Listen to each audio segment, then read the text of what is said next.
If you're in the public sphere, whether it be YouTube, podcasting, or on television, it has never been more important to double or triple check your information. I've told you guys before, when presenting data or factual information, at minimum, I try to confirm the information between at least two sources.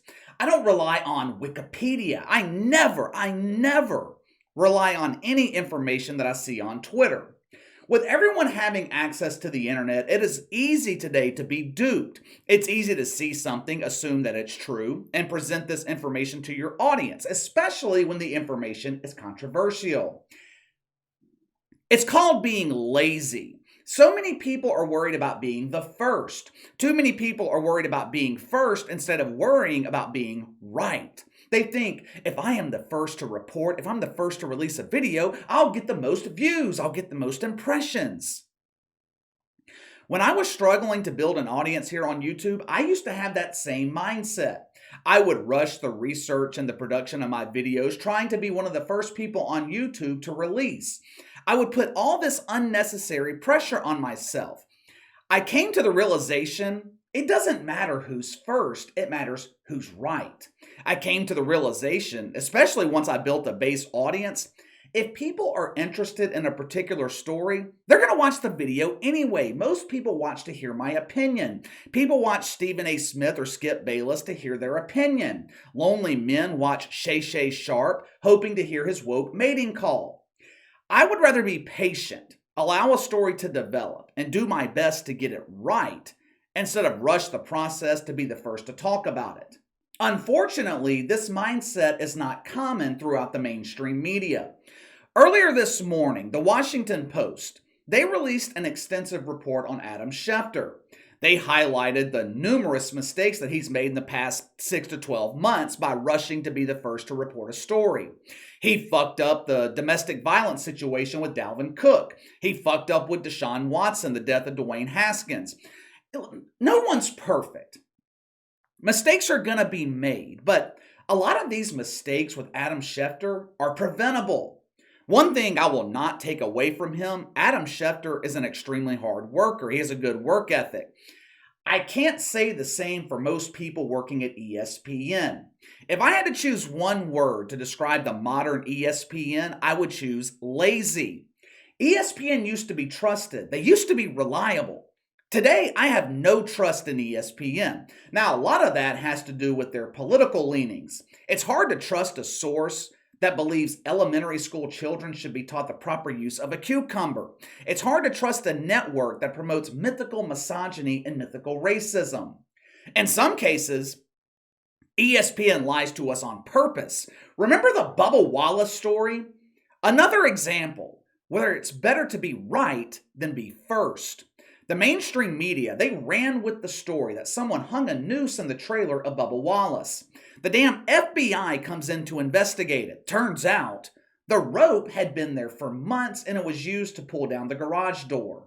Months later, after this story had been disputed, ESPN makes a propaganda special talking about the blatant racism Bubba Wallace deals with as a black man in an all-white sport. Oh, those rednecks in NASCAR, they hate him because he's black. No, Bubba Wallace lost all credibility because he's full of shit. He tried to take the Colin Kaepernick and Megan Rapinoe route. Oh, Meg, our favorite Easter egg here on the channel. You know, I was actually disappointed in Megan Rapinoe last week. I was disappointed because she didn't change her egg dye for her special trip to the White House. I was hoping the egg would be green, blue, maybe even bald. I mean, after all, no one likes hair on their eggs. Instead, she went with the same boring pink. Very disappointing. But anyway, Bubba Wallace, he tried the I'm the biggest victim route, and it backfired on him, and it backfired on ESPN. ESPN has a track record of presenting what the woke like to call misinformation. Sometimes it's done on purpose to further the agenda. As you guys know, shitfucks, they never let those pesky facts get in the way of pushing the agenda. Other times, the false information presented by ESPN is just due to sheer laziness and incompetence. Back in March, ESPN issued a report about a supposed altercation between Kyrie Irving and James Harden. They reported that Kyrie Irving had told James Harden that he was washed up. Now, the way this was presented to ESPN's audience was that this was some type of inside information obtained by ESPN. There were just a couple of problems. One, this never happened. It wasn't true. Two, the source of the information was a Twitter account called Ballsack Sports. Ballsack Sports. $1 billion network. A network that used to be the sports equivalent to Fox News or MSNBC. Presenting information as factual from a fucking Twitter account named Ballsack Sports. All they had to do was look at the bio on the account. Right there in the bio, it states the account is a parody/satire account. This is the laziness I'm talking about. This is the outright incompetence that I bitch about all the time with the mainstream media. These people are dumbasses. This is the result when you only hire graduates of woke U. There's an old saying, fool me once, shame on you, fool me twice, I'm one stupid fuck. This happening once on ESPN, you could write it off as some inexperienced production assistant being too lazy to do his job. Okay, see, why are you assuming the production assistant is a man? You must use proper pronouns. It could be a woman or a non-binary extension cord. We have a different definition of proper pronouns here on the channel. If you have a mustache, you're a dude. Anyway, it would be one thing if this was a one-time occurrence at ESPN. But 1 month later, Stephen A. Smith referenced the same fake report on Woke Take. Watch for yourself. Especially when Kyrie looked him in the face, according to reports, and told him, you washed up. He said that to him. Yeah. That's part of the reason they had to fall out in Brooklyn. Wow. And Brooklyn. This dude's the supposed NBA insider at ESPN. Stephen A. Smith is the go-to source for inside information involving the NBA. When ESPN presented this fake information in March, they were blasted for being duped in the media. 1 month later, their NBA insider does it again. At this point, ESPN's been fooled twice by some 24-year-old kid from Ohio who is transparent about the information on his Twitter account being false. It's not like Ballsack Sports is pretending to be legit. When Stephen A. used the same erroneous information from Ballsack in April, ESPN was once again criticized and made fun of for being stupid enough to be duped again. Which brings us to yesterday. And for the record, I couldn't find where ESPN retracted or corrected all this false information they presented, just like they didn't correct the Bubba Wallace story. At this point, they just dress up a shit sandwich and expect you to eat it. The other day, Ja Morant, he was a guest on a podcast hosted by Bleacher Report. On the podcast, Ja Morant said that he would cook Michael Jordan if Michael Jordan were playing in the NBA today. Now, this statement alone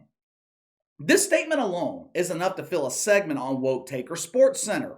The absurdity that a player who can't get past Steph Curry, a player who's never sniffed the NBA Finals, implying that he would dominate Michael Jordan.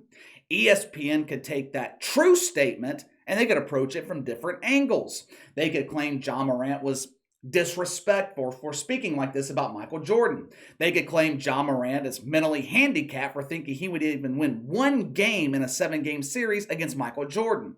They could say Ja Morant was being blasphemous for denigrating the name of Black Jesus. There are several different angles that ESPN could take to fill airtime with this one actual quote. One real quote. What do they do instead? They take another bullshit quote from Ballsack Sports and present it as factual information. Watch for yourself. Asked how he would do in a 1-on-1 game against, Michael Jordan, and he said the following quote. I can't believe I'm reading this. If you put Michael Jordan in today's game, he's just another superstar. You have me, Steph Curry, Luka Doncic, Damian Lillard, Trae Young, and then guys like LeBron James, Kevin Durant, Giannis Antetokounmpo, Kawhi Leonard.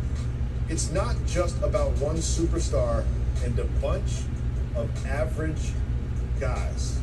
Perk, what do you think about Ja Morant saying that Michael Jordan in today's league would be just another superstar.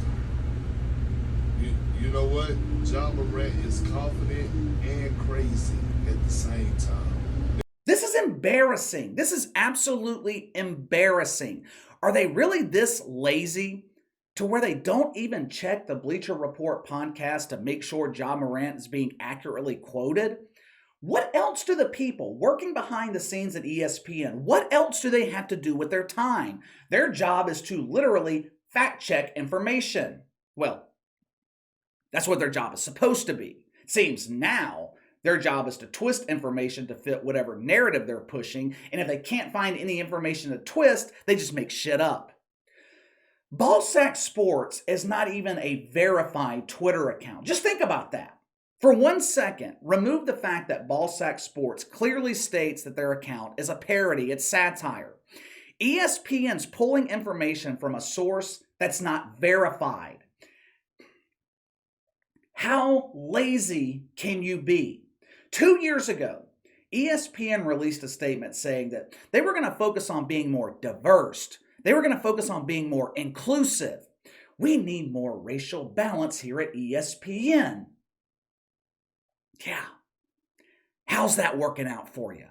On paper, diversity, inclusion, it seems like a good thing, but there's a sacrifice that you have to make when you're worried about being racially balanced.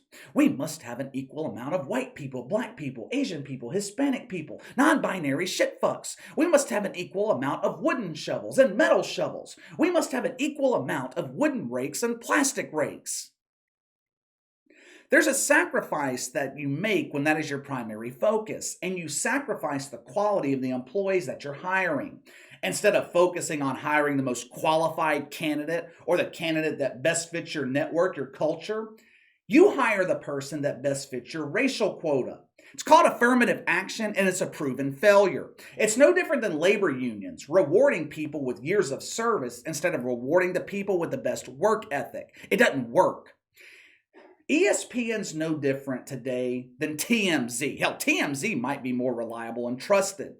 ESPN's more concerned with agenda-driven stories or stories that will generate the most controversy instead of being focused on presenting actual information, factual information. It's gotten to the point I rarely use ESPN as a source for my videos. I don't trust them.